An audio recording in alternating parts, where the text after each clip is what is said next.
Caregiving Exploratory Course for Grade 7 and 8. Caregiving Exploratory Course for Grade 7 and 8, Lesson 1.5. Our topic is Evaluating and Controlling Hazards and Risks.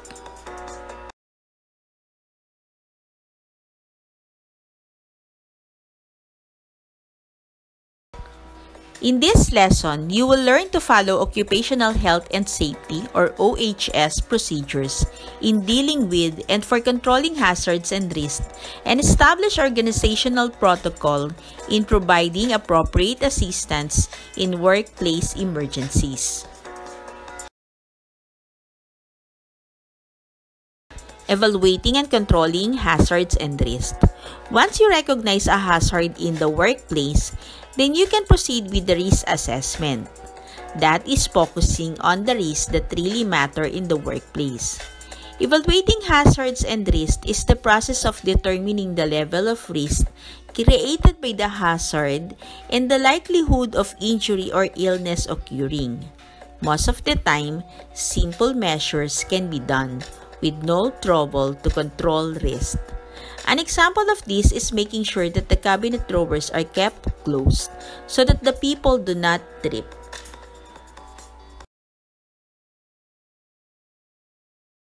Needless to say, the concern for control increases as the recognized level of risk increases. A person identifying the risk of harm or injury from a hazard in a nursing home or a daycare should consider these questions. How likely it is that a hazard will cause harm?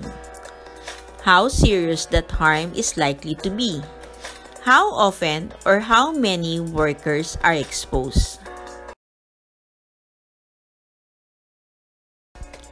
It is a must that you have a record of every risk assessment done. If a certain accident or damage happens again, it might be that you will trace back the original records to check if the assessment overlooked a potential hazard. Assessing or evaluating the hazards and risks is crucial in making a decision on the mode of control to be used.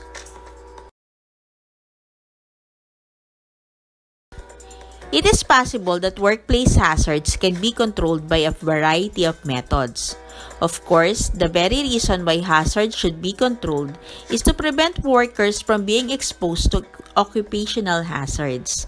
Hazard control comes in different processes, but one method may be more effective than the others. When we speak of controlling hazards and risks, it means settling on the measure that will solve the trouble most successfully. There are 5 major categories of control measures: elimination, substitution, engineering controls, administrative controls, and personal protective equipment. Eliminating a hazard means removing it completely. Substitution is replacing or substituting a hazardous agent or work process with a less dangerous one. Engineering control may mean changing a piece of machinery or a work processes to reduce exposure to hazard. Administrative control may mean working a limited number of hours in hazardous area is an example of administrative control. Personal protective equipment includes ear and eye protection, respirators, and protective clothing.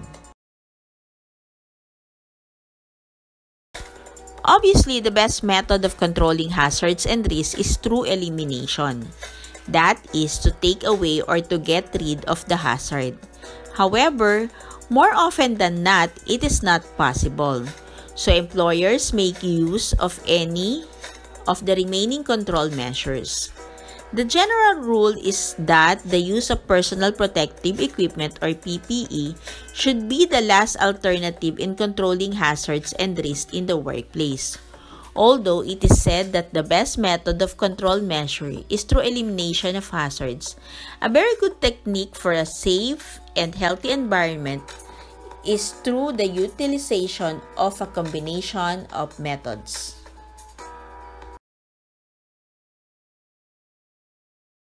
Practical ways to prevent hazards and risks. A. Closer look at electricity. Ensure that all electrical equipment you use is in good condition. Check electrical cords and make sure they are not frayed.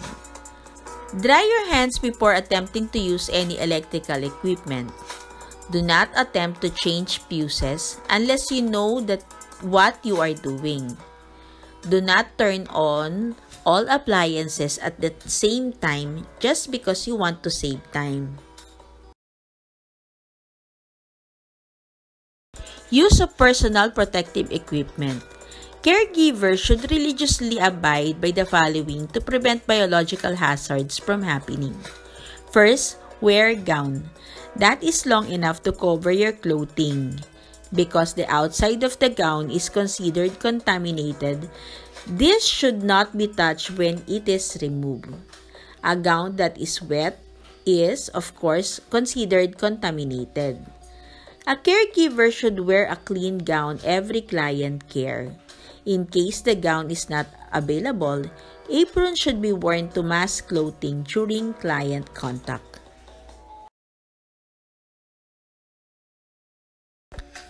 Another PPE is the mask. Mask should fit comfortably over the nose and mouth. The same with gown or apron. A wet mask is considered contaminated. The front of the mask is also contaminated.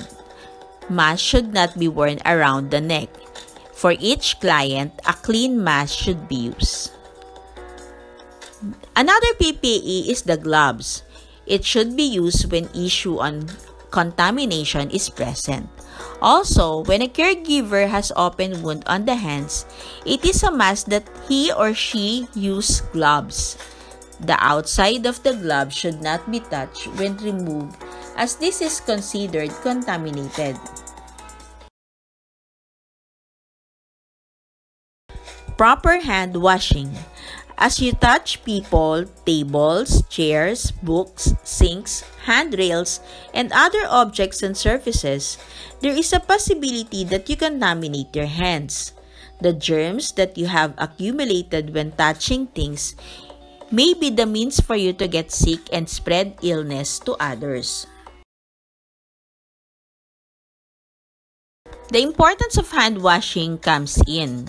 It is by far the best and simplest way to prevent germs from spreading and to keep the people around you from getting sick. Though it is said that hand washing is the first line of defense against the spread of illnesses, you should be aware of the proper way of doing it. Otherwise, you may just wasting your time doing it because you do not really wipe out what should be eliminated. Proper hand washing. The following steps will help you in performing proper hand washing to rid yourself of germs in no time. First, prepare your materials before washing your hands. Paper towel, bar, or liquid soap. Second, turn on the faucet and wet wrist and hands thoroughly. Use a generous amount of soap. Number 3, rub your hands together and between fingers. Be sure to use friction when washing as this helps in cleaning your hands. Do not forget the surface of your hands, palms, the spaces between the fingers, and above the wrist. Do this process for at least 20 seconds. You might want to sing happy birthday twice slowly to make sure that you attain the minimum number of seconds in washing your hands. Number 4, clean your nails by rubbing the soap through them. If your nails are long, but it is advisable that the healthcare workers do not grow their nails long, use a soft stick or the nails of the other hand to remove the dirt under them. Number 5, rinse your hands thoroughly under running water. Remember to rinse from above and the wrist down to the fingers. Number 6, use a paper towel to dry hands and discard immediately. Number 7, use a new paper towel to close faucet, being careful not to contaminate your hand. This paper towel should be discarded right away. Put a stop on ergonomic hazard. Avoid twisting the body. Bend knees if it is needed. Avoid too much stretching when reaching for something. Use a ladder when reaching for hard-to-reach materials or objects. And ask for help from someone if the task cannot be done by one person. A time to remember.